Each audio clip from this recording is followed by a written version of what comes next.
Today's guest is Anais Faraj, Head of Distribution for Middle East and Africa at Western Asset Management. He brings over 25 years of experience advising and building institutional portfolios and leading distribution teams.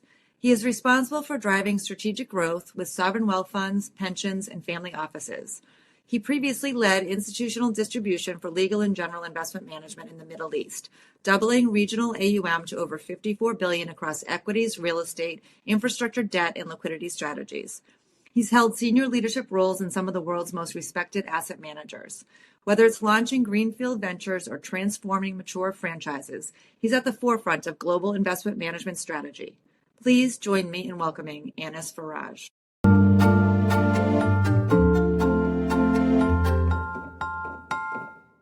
Anais, thank you so much for joining me today. Maureen, it's great to be here. Thank you so much for inviting me. I'm really excited about our conversation because we're going to take a little bit of a different approach because we're going to look at how AI is impacting culture, talent, and leadership at Western Asset Management. So let's jump in. How has your perspective on leadership evolved with the adoption of AI?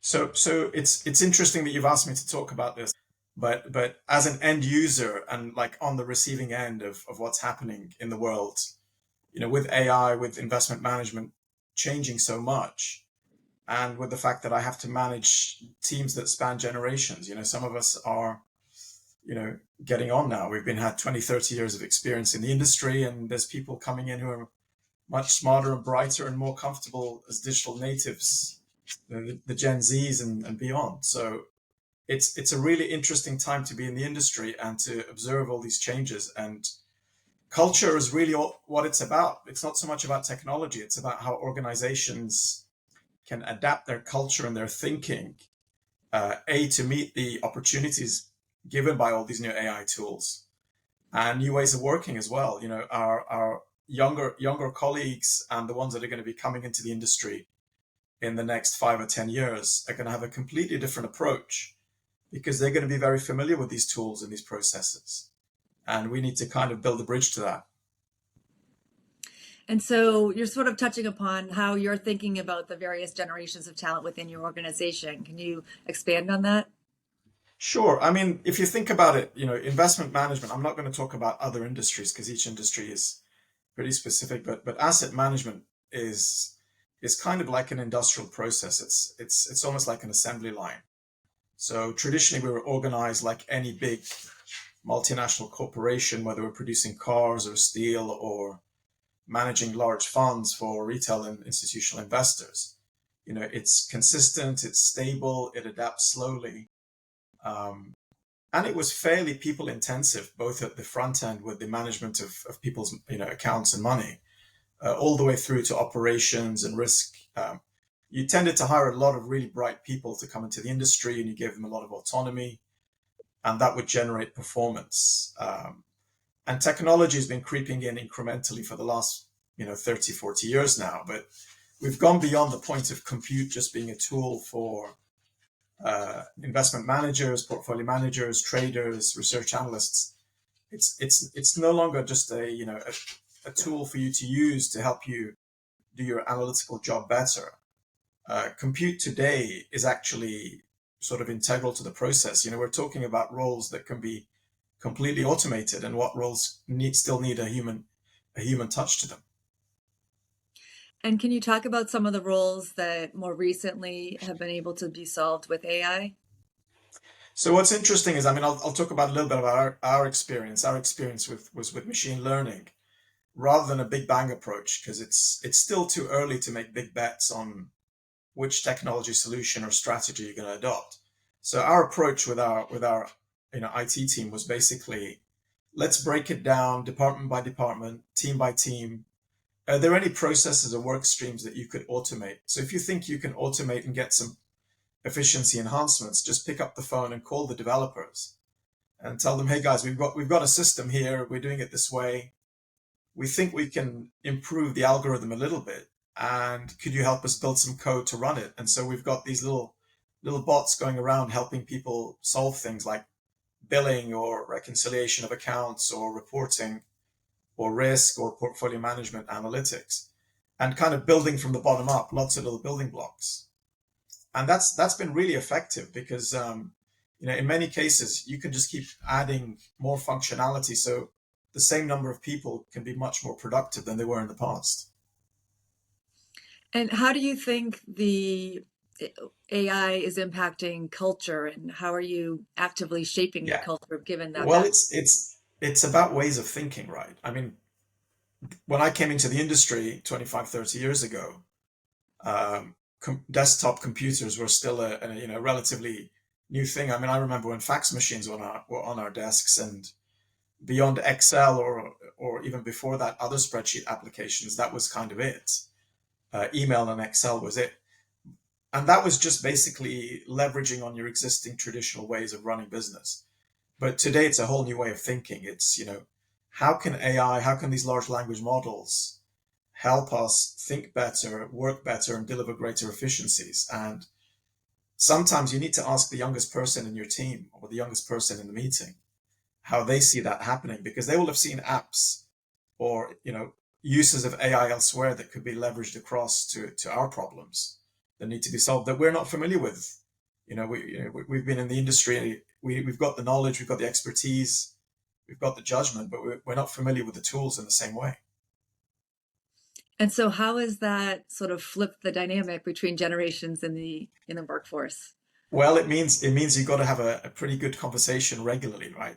So the question now is every time we have a new project or a new problem to solve, we'll sit down and ask the people who are really familiar with it is, can we automate this? How can we automate this? Can you make it work well?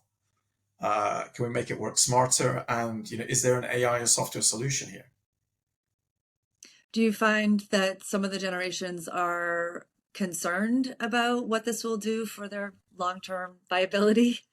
Well, I get lots of CVs coming in from graduates, really bright graduates and postgraduate CVs come in, and I look at them and I think, do you really want to come into this industry? Because this industry is going to be, it's going to look very different in 5 years' time. It's going to be kind of what we call a barbell, which is, the two extremes are not going to be automated, but pretty much everything else is to some extent or even completely be replaced by machine learning. And the two extremes are really the client facing, the human element. So whether that's sales or client engagement, that will still require a lot of human interaction as long as your clients are human beings.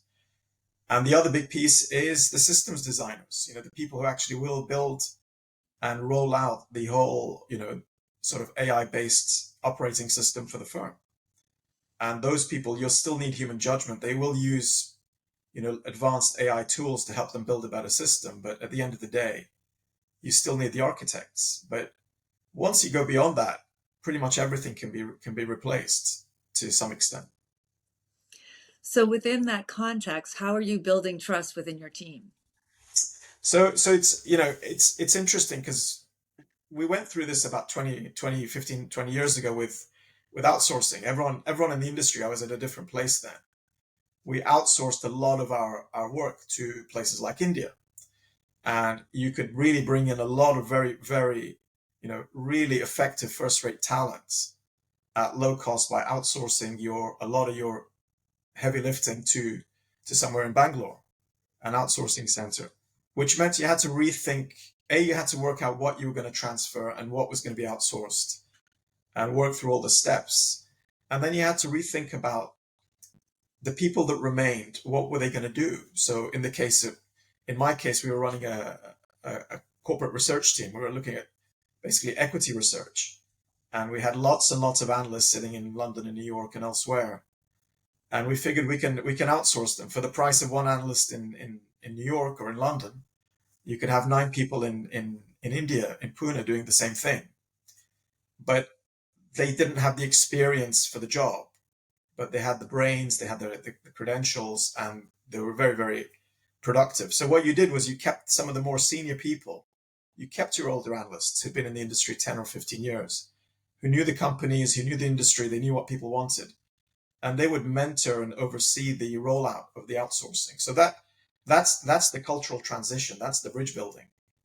And I think that's where we are again today here is, people like me, my generation are going to be helping the next generation train the system so we can download some of our experience and our skills.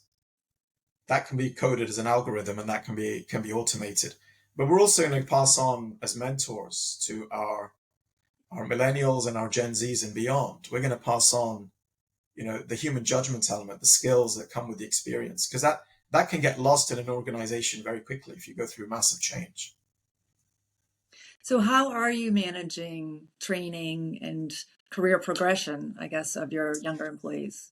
Well, I think the key thing is when you talk to younger employees, the first thing they want to know is how much on the job training and career development is there in the organization. And I think that's critical because they realize that in a decade, the jobs they're going to be working in don't exist right now. And the skills they left school with might be obsolete or irrelevant. So they're very hungry for that. And you need to offer that. And actually, you need to get engaged with it because you need to do the same courses. Otherwise, not only are they going to leave you behind, you won't know what they're talking about. And so are there training programs within Western Asset Management that's trying to address Well, that? well, there are. I mean, we're part of a larger organization, obviously, and both within Western and more generally, within the group, there are enormous online resources. I mean, we have an internal online university that gives you both traditional sort of asset management industry learning, CFA type programs, but also a whole university's worth of systems and IT related work or any field that's relevant to the industry, and that's available 24/7, and that's really really powerful because a lot of the information and the problems that you're going to solve, the information you deal in, is going to be proprietary to the organization you work in. So if you can leverage that information and provide really positive case studies for people to use in their learning, then I think that's really really helpful as well.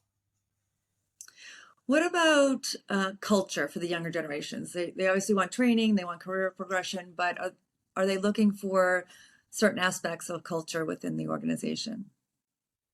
So it's in a managing cultural change is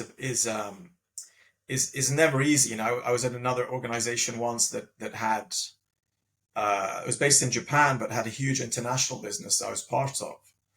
And sometime in the mid 2000s, they made a decision to kind of blend the two cultures, and it basically boiled down to: did you want to take a traditional lifetime employment contract that gave you steady continuity and job stability, or did you want to take a Wall Street, City of London type contract that would pay you for performance, but there was the risk that you might lose your position? And it was really interesting as an exercise because it was a case study for blending and merging cultures and building something much stronger out of the two. Because you immediately saw some people take up the riskier contract, and some people stick to the more risk averse sort of, I'll carry on doing what I'm doing. That's where we are today. And generationally, especially with investment managers, they're pretty conservative because their job is to manage money and try not to lose it, as well as try and make some profits for the investors. So it's really interesting to see that cultural shift. Whereas people coming into the industry now in their 20s, I think they obviously, because of their age, they've got a much greater risk appetite. They want to embrace change, and they want to see things happen. So if an organization doesn't seem to be evolving, you're going to struggle to retain that talent. Now, what's the secret? The secret is transparency and communication. And that's going to be one of the things that, AI is not a black box. AI really runs on information. The better and higher quality information you give the machine, the more effective it will be. So that's no different from saying in a traditional organization, if you're transparent and you've got good networking, information across the network within the firm, then people will be engaged. That strengthens the culture. And I think that's where we are now. So I know in talking to other people in the industry, sort of having that younger generation build relationships within an organization sometimes is a challenge, particularly if they're coming back into the office after remote time. Is that an issue for you? Or how are you encouraging that sort of relationship building? So the one thing, if I went back to when I was 23, 24, when I came into the industry, the one thing I would tell myself is don't sit in your box doing what you're doing and think, basically aim to outperform in the job you've been given. Um, because no matter how well you do, you need to actually understand the organization you're in. So go out and get to know everybody across the firm. Because really, you've got to know what is the purpose of the company you're working for? What is its objective? What does it stand for? And who are the people who are helping you achieve within your little world, you're achieving something, but how does it fit in to the greater scheme of things? And I think that's really great advice to anybody who's starting a job in a large organization or a small one, is get to know your colleagues, build networks, understand what everyone does across various departments, because that holistic view, not only does it make you doing your job easier because you know who to speak to or who to lean on or who to support, but that holistic view might give you some insight into what can be improved in the firm.